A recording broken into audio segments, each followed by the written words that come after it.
Unaona hapa ni kwa mbali, ni orbore ya Rwanda hii inashuka hapa deja, unaona inapima Kinyabalanga, iko na shuka kote ya Ludafulwa.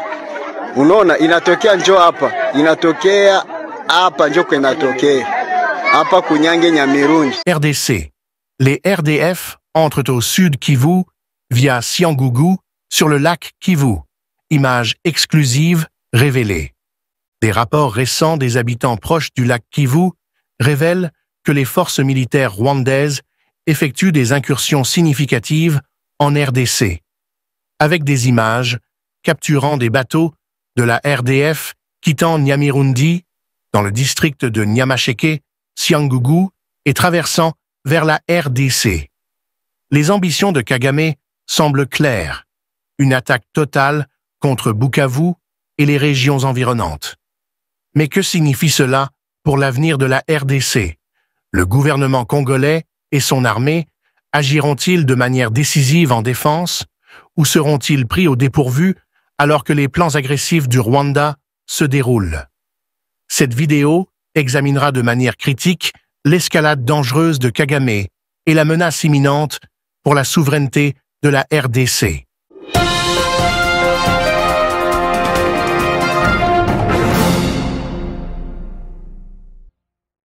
Njoo inashuka hivi, inashuka njoo inafika pa Mukongo. Inashuka, ngoya utaone napotea, inashuka kabisa nchikavu. Unaona? Inashuka, inatokea Rwanda. Niko mbali nayo, inashuka timu Kongo. Nchikavu, inashuka. Unaona hapa ni Ludafulwa, hapa ni mlima ya Luvubo. Njoo inashuka hapa, inenda shuka inchikavu mkote ingine Ludafulwa. Njoo inashuka kabisa. Njoo ile basi napotea Mukongo. Unaona? Njoo vile.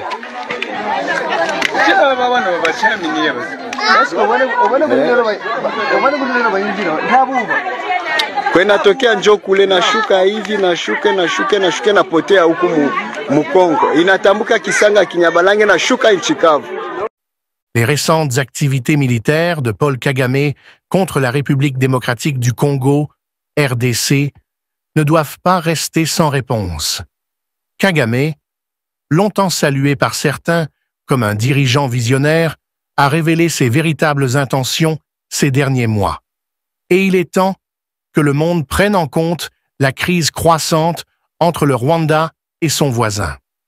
La situation a atteint un point critique, avec de plus en plus de preuves indiquant que de nombreux soldats des forces de défense du Rwanda, RDF, infiltrent la RDC via le lac Kivu. Ce comportement menace non seulement la paix et la stabilité de la région, mais il illustre également le mépris flagrant de Kagame pour le droit international, la souveraineté et le coût humain de ses ambitions.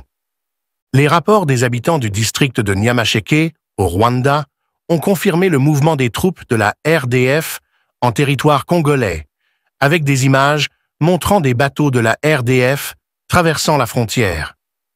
Ces images dressent un tableau inquiétant d'une opération militaire organisée, bien loin d'une simple escarmouche frontalière. La stratégie est aussi audacieuse que dangereuse.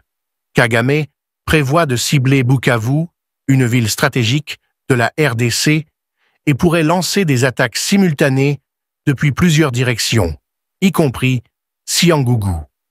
Ce plan militaire ambitieux renforce encore l'idée que la vision de Kagame pour la région inclut la déstabilisation et l'annexion éventuelle de certaines parties de la RDC. En surface, le Rwanda et la RDC ont maintenu une paix fragile après des années de conflit.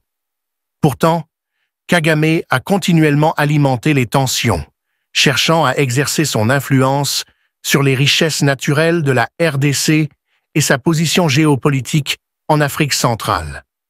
L'ingérence de Kagame en RDC n'est pas nouvelle. Elle est une caractéristique de sa présidence depuis son arrivée au pouvoir en 1999. 1994.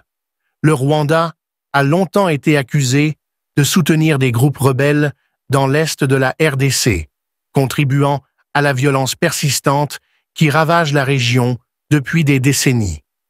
Ces opérations secrètes ont permis à Kagame de garder le contrôle sur les territoires riches en minerais du Congo, tout en évitant une confrontation militaire directe sur la scène internationale.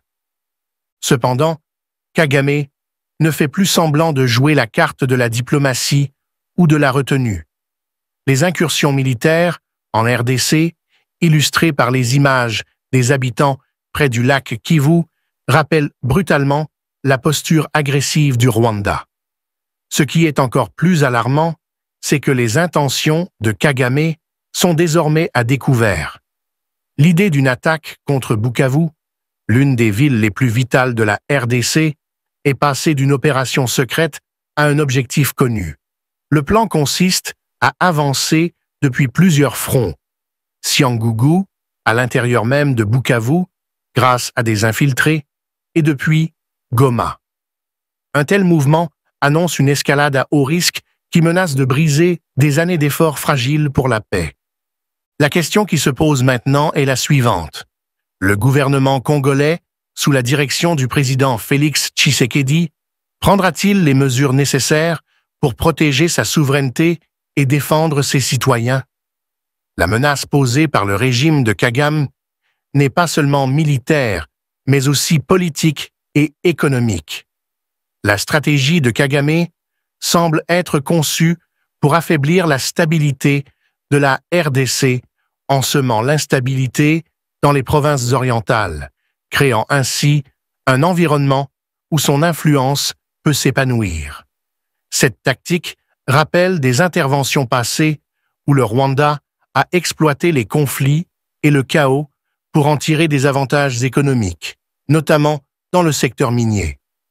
Tshisekedi et les forces armées de la République démocratique du Congo, FARDC, doivent maintenant réfléchir à la meilleure façon de répondre à cette menace existentielle.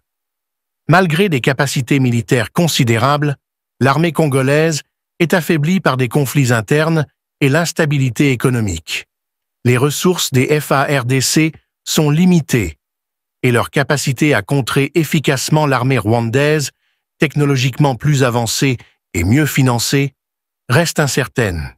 Cependant, il existe encore des opportunités significatives pour Tshisekedi et son gouvernement d'organiser une défense efficace, tant sur le plan diplomatique que militaire.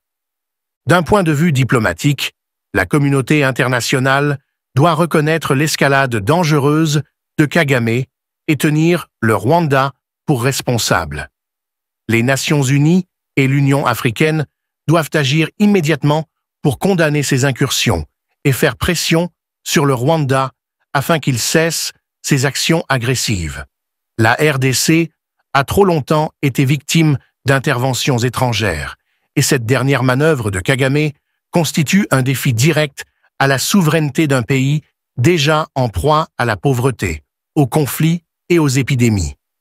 La communauté internationale a l'obligation morale d'intervenir, d'appliquer des sanctions si nécessaire et de veiller à ce que les actions de Kagame ne restent pas impunies.